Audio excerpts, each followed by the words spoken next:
최근 정부의 발표를 보면 코로나19 감염이 주로 교회를 비롯한 종교시설을 통해 이뤄진 것 같은데요. 하지만 발표 내용을 자세히 들여다보니 실상과는 조금 달랐습니다. 네, 종교시설발 감염 비중을 의도적으로 강조하고 정작 감염 우려가 큰 다중 이용 시설은 숨기려고 한 정황이 포착됐습니다. 유창성 기자가 보도합니다. 확진자의 주요 감염 경로는 집단 발생으로 전체의 45.4%를 차지하고 있습니다. 이 집단 발생에 있어서 집단 발생이 일어난 주요 시설은 종교시설이 가장 많고, 질병관리청은 지난달 21일 코로나19 발생 이후 1년 동안 전체 확진자의 45.4%가 집단 감염으로 발생했다며 교회를 포함한 종교시설이 17%로 가장 많은 비중을 차지했다고 발표했습니다.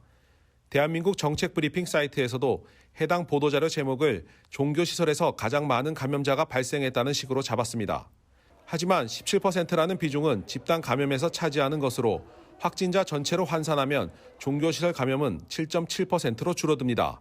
2.5배가량 부풀어졌습니다.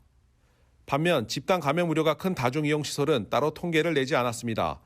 대신 실내외 체육시설과 학원, 음식점 등으로 나눠 감염 비중을 낮췄습니다. 실내공기질관리법에 따르면 체육시설과 학원, 음식점은 물론 의료와 요양시설도 다중이용시설에 포함됩니다. 이를 모두 더하면 전체 감염 비중에서 다중이용시설이 14.5%를 차지합니다. 종교시설발 감염 비중 7.7%의 2배에 달하는 수치로 집단 감염 중 가장 큰 비중을 차지합니다.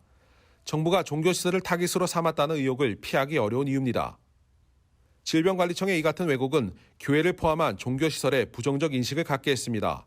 목회데이터연구소가 최근 실시한 설문조사에 따르면 국민들은 교회발 감염이 전체에서 44%가량 차지한다고 인식했습니다. 교회를 포함한 종교시설발 감염 비중이 7.7%인 것과 비교하면 6배 가까이 차이 나는 셈입니다. 이 같은 정부의 왜곡 보도는 한국교회의 신뢰도 하락으로 이어졌습니다. 최근 목회데이터연구소가 발표한 코로나19 정부 방역 조치에 대한 일반 국민평가 조사 결과를 보면 한국교회를 신뢰한다는 응답은 21%에 불과한 반면 신뢰하지 않는다는 응답은 76%에 달했습니다. 1년 전 기독교 윤리 실천 운동이 실시한 한국교회의 사회적 신뢰도 조사에서 한국교회를 신뢰한다는 응답이 32%였던 점을 감안하면 불과 1년 만에 11%포인트가 하락했습니다.